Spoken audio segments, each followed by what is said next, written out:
Alam niyo ho, ngayon pa lang, siguro dapat mag-ipon-ipon na itong si Palace Press Officer, PCO Undersecretary Claire Castro, ng 110 million.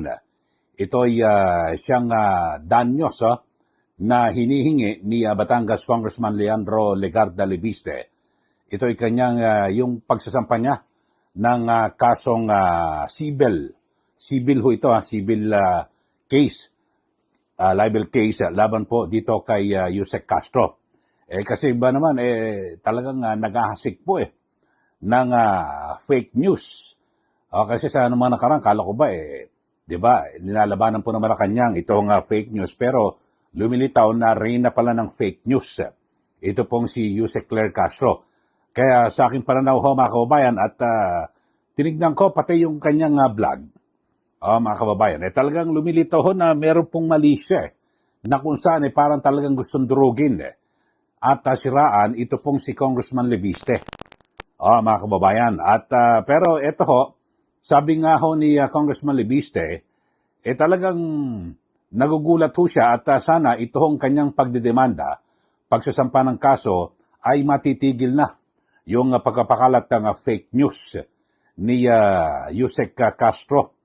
At kasi alam niyo ho, swerte nga ho ni Castro naawa pa ho itong si Congressman Libiste dahil sa hindi po kasong kriminal ang isinampa kundi sibil. Dahil sa kapag sibil, pera lang ho at magmumulta ka o magbabayad ka sa danyos. Kaya lang 110 million pesos. Laki ho nito. Yusek Claire, mag-ipon-ipon ka na hanggang ngayon. At alam niyo ho, kapag civil case ay maaring tumagal ho ito. Kaya ako, paniniwala ko rito, baka wala na sa pwesto ang iyong amo na si Pangulong Marcos Jr., andyan pa yung kaso at ang masaklap, wala na ang iyong amo, bigla nagdesisyon, yari ka. Olats ka, talagang yadba ka, bayad ka rito ng 110 million.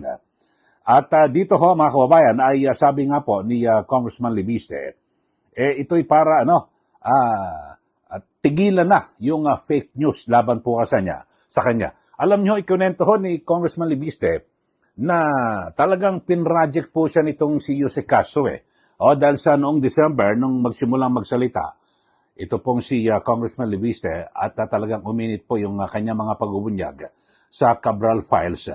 Alam nyo, naka-15 na content o episodes ito hong si Yusek Castro dito po kay Congressman Libiste. Biro niya, 15. Tapos sabi niya pa nga, yung pinakahuli, 2 pa sa isang araw So talagang pinanggigilan at pinrajik ho itong si Congressman Libiste nitong si Yusek Castro.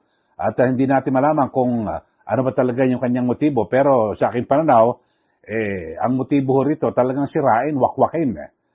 Ito hong imahe ni Congressman Libiste na parang lumilitaw na siya po ay kritiko po ng Marcos Jr. administration.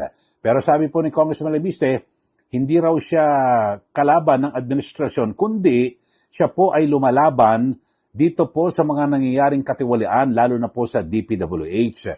Eto, panoorin ho natin mga kababayan. At mamaya, unahin muna natin, ito pong si Congressman Libiste. Mamaya, kumuha ako ng kaunti na portion kung paano niya talagang binigyan ho ng kulay at minalisyahan ito hong pagkakabenta ni Congressman Libiste sa yung kanyang shares at kung saan ay bilyon-bilyon piso ang kanyang kinita. Pinalitaw ho doon parang may conflict of interest, kung ano man. Pero ito ho muna, itong kwento ni Congressman Libiste kung papaano umabot yung kanyang desisyon na kasuhan na po ng sibil. Sibil lang ho Kaya lang 110 million. Kasi kung criminal, halimbawa cyber libel, may kulong ho yun. Pero ayaw niya na ho makulong. So, pero ito para lang matigil ho yung pagpapakalat ng fake news at pagiging tismosa nitong si Yusek Claire Castro. Panoorin po natin itong pahayag ni Congressman Libiste kaugnay ng kanyang pagsampa ng kasong sibil laban po dito kay Yusek Claire Castro na ang danyos ay nasa 110 million pesos. Ito, panoorin ho natin si Congressman Libiste. Sa kanyang pagpapakalat ng fake news tungkol sa akin. nais ko din pong linawin na hindi po natin kalaban ang administrasyon at si Yusek Claire Castro lang po ang ating kinasuhan. Pero ayon po sa advice ng ating lawyer, si Attorney Topacio, si Yusek Claire Castro ay pwedeng kasuhan din ng cyber libel o criminal case. Pero dahil ayaw natin masaktan si Yusek Claire Castro, 110 million pesos in damages na lang po ang sinambahan po natin sa kanya at ayaw natin siyang makulong pa. At pag-aaralan natin po ang ating mga susunod na mga hakbang pa sa kanya at sa ibang mga nagpapakalat ng fake news tungkol sa iba't ibang mga issue na nakikita naman po ng taong bayan ay nagpapalihis lang ng usapan mula sa tunay na issue ng korupsyon sa DPWH dahil si Yusek Claire Castro po kasi ay nagsimula ng kanyang mga vlog episodes tungkol sa akin. Baka mga 15 na po ang kanyang mga episodes tungkol sa akin, tungkol sa kung ano-anong mga issue. Nung una, tungkol sa Cabral Files, tapos yung prangkisa na sinabi niyang binenta ko na hindi ko naman binenta, tapos yung ibang mga kontrata sa DOE na hindi naman po sa akin, at kagabi nga po, hindi lang isa, dalawa ang kanyang episodes sa kanyang vlog tungkol sa akin. In fact, in some ways, nakakatuwa na she cares so much about me na ang dami na niya kong content tungkol sa akin.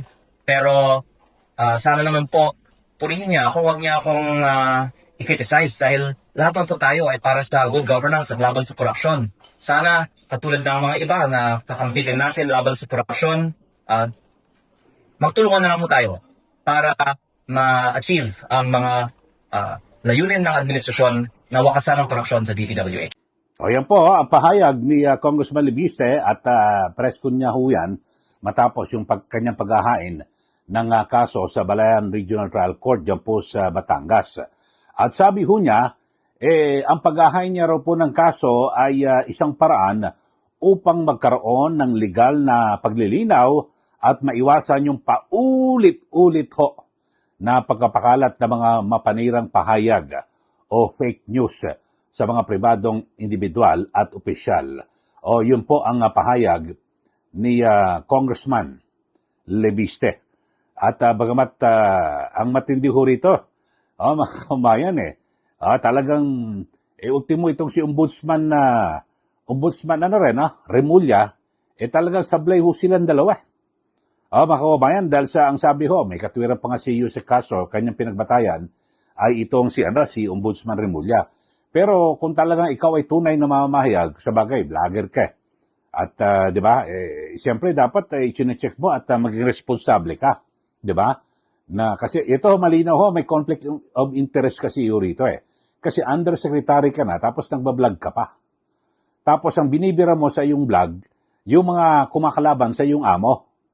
Di ba? Parang ganun, anong klase ho? Kasi kapag ikaw ay nasa gobyerno, halimbawa, Presidential Communications Office, magbibigay ka ng mga tamang impormasyon.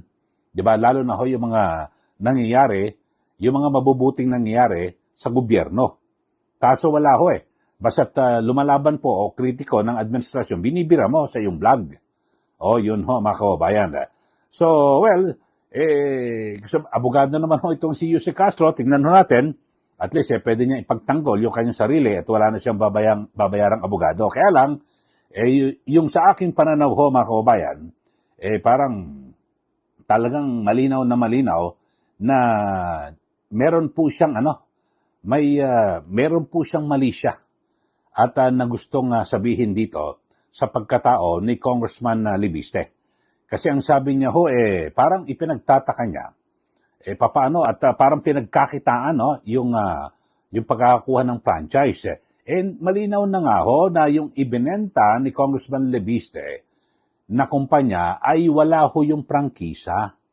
At ako naman, siguro hindi naman mga tanga at bobs itong mga yung Meralco, MGen, na kung saan bibili sila ng kumpanya na bawal ho. Kasi bawal ho talaga Alam naman ho siguro ng mga abogado ng mga ng kumpanya ni MVP. Di po ba? Na talagang hindi po pwede. Wala ho eh.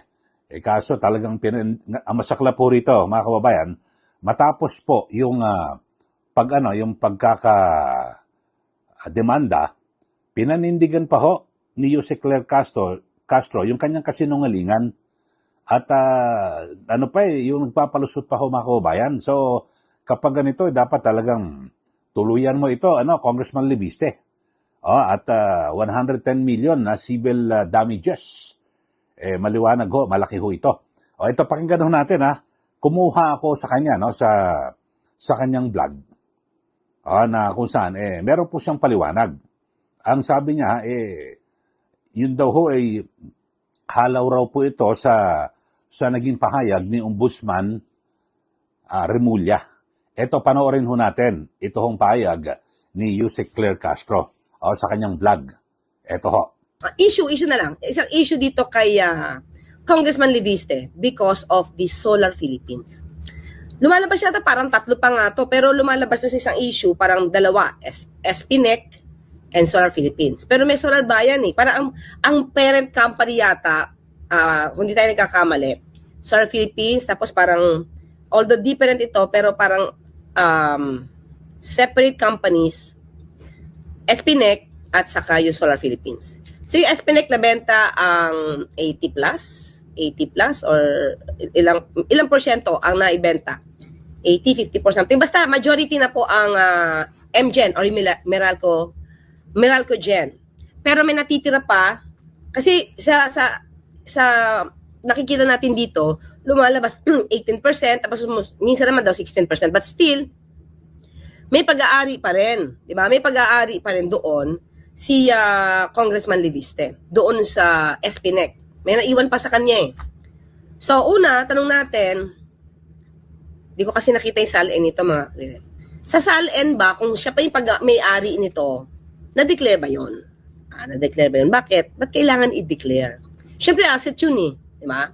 So, kung asset ito, tapos congressman ka, tapos siya pa yung nagbibigay ng franchise, tapos nandiyan ka ngayon sa Kongreso. At nandiyan pa rin ang kumpanya na nakikipag-deal mismo sa gobyerno. Definitely, mga clear, conflict of interest, pumapasok na conflict of interest. Tapos, lumalabas itong si Congressman Libiste ay ang richest Congress, member of the Congress. Parang 54 billion siyang pinakamayaman. Yun ho, narinig niyo po, mga kababayan, ito hong pahayag ni Jose Claire Castro at talagang tila kinukulayan niya, na parang pinalilitaw niya po na meron pong conflict of interest.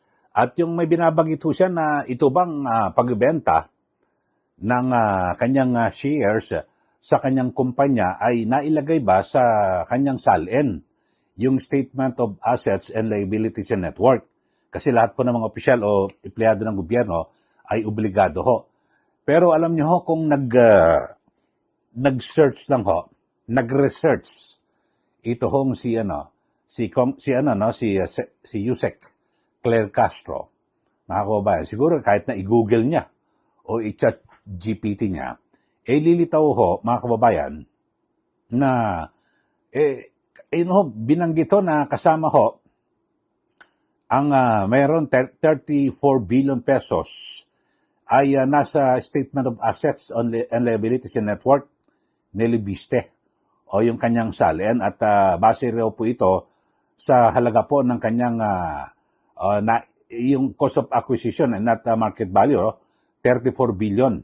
So tinataya yung ibinayad sa kanyang kumpanya ng Meralco.